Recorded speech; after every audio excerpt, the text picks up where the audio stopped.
Shalom. Saya Pendeta Demeling Kweso menyampaikan pesan Tuhan dengan topik memaksa berjalan lebih. Firman Tuhan terambil dalam Injil Matius pasal 5 ayat 41. Demikian bunyi firman Tuhan, dan siapapun yang memaksa engkau berjalan sejauh 1 mil, berjalanlah bersama dia sejauh 2 mil. Dari firman Tuhan ini bahwa ada 3 hal yang memaksa kita harus berjalan lebih di dalam Kristus. Kata berjalan adalah sebuah kesadaran yang mendorong kita untuk melakukan sesuatu yang lebih dari yang kita buat. Mendorong kita untuk melakukan sesuatu yang jauh lebih dari yang pernah kita lakukan. Yang pertama adalah dosa. Di dalam Roma pasal 5 ayat 12, demikian bunyi firman Tuhan. Roma pasal 5 ayat 12 dikatakan, sebab itu sama seperti dosa telah masuk ke dalam dunia oleh 1 orang, dan oleh dosa itu juga maut. Demikianlah maut itu telah menjalar kepada semua orang, karena semua orang telah berbuat dosa. Sebab seluruh hukum Taurat ada. Sebab sebelum hukum Taurat ada, telah ada dosa dunia. Tetapi dosa itu tidak diperhitungkan kalau ia tidak ada hukum Taurat. Sungguh pun demikian, maut telah berkuasa dari zaman Adam sampai kepada zaman Musa, juga ke atas mereka yang tidak berbuat dosa, dengan cara yang sama seperti yang telah diperbuat oleh Adam, yang adalah gambaran Dia yang akan datang. Hal dosa yang akan menyadarkan kita, yang akan mendorong kita untuk datang kepada Tuhan. Sebab setiap orang yang pernah tinggal dan hidup di dalam dosa pasti merasakan dan mengalaminya sebuah akibat. Roma 3 ayat 23 dikatakan, karena semua orang telah berbuat dosa, maka semua manusia kehilangan kemuliaan Allah. Kehilangan kemuliaan Allah mengakibatkan manusia, Roma 6 ayat 23, manusia mengalami yang namanya maut, sebuah hukuman kekal.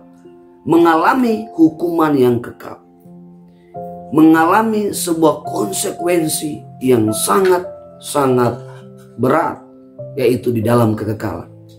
Sebab itu poin yang pertama, oleh dosa maka Roh Kudus bekerja menyadarkan manusia bahwa dosa itu membawa kepada kematian yang kekal. Dan langkah pertama, inilah yang mendorong kita untuk melakukan jauh lebih dari yang kita lakukan. Poin yang kedua adalah kelemahan.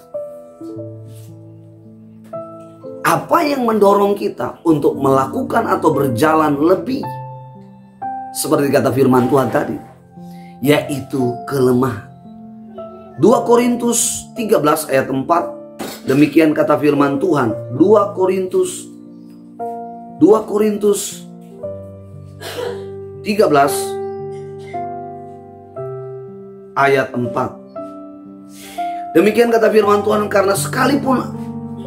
karena sekalipun ia telah disalibkan oleh karena kelemahan, namun ia hidup oleh karena kuasa Allah. Memang kami adalah lemah di dalam Dia, tetapi kami akan hidup bersama-sama dengan Dia untuk kamu karena kuasa Allah. Hal kedua yang perlu kita sadari, bahwa yang mendorong kita adalah kelemahan kita. Setiap kita akan menyadari bahwa kita lemah. Karena itu kita perlu Tuhan untuk menguatkan kita, membangkitkan kita, untuk bangkit dari setiap kelemahan kita, bangkit dari setiap keterpurukan kita, bangkit dari setiap kegagalan kita, bangkit dari setiap kesalahan kita. Dan hal yang kedua inilah yang mendorong kita untuk melakukan 2 kali lipat dari yang kita lakukan. Mendorong kita untuk kita melakukan lebih dari yang kita perbuat. Poin yang ketiga yang memaksa kita untuk berjalan atau melakukan lebih dari yang kita perbuat adalah COVID-19. Kita ada di masa kesesakan, di mana terjadi inflasi global, terjadi penularan penyakit global, terjadi ketakutan global oleh karena kematian, oleh karena penularan COVID-19 yang mengakibatkan banyak orang meninggal. Ada banyak orang di masa pandemi ini mengevaluasi dirinya dan memperbaiki dirinya, bahkan melakukan sesuatu yang bersifat rohani jauh lebih dari sebelum yang ia perbuat. Bahkan mungkin belum pernah ia lakukan, seperti mendoakan orang sakit, seperti berdoa untuk istri anaknya. Dan di masa pandemi ini mendorong setiap orang menyadarkan dirinya untuk datang kepada Tuhan dan melakukan sesuatu jauh melebihi dari yang ia perbuat. Bapak Ibu yang dikasihi dan diberkati oleh Tuhan, sekian pesan firman Tuhan yang dapat saya sampaikan kepada kita. Sekiranya firman Tuhan ini, pesan firman Tuhan ini memberkati dan mendorong Bapak Ibu untuk melakukan sesuatu untuk Tuhan yang lebih dan lebih dari yang Bapak Ibu lakukan. Sekian, Tuhan Yesus memberkati. Amin.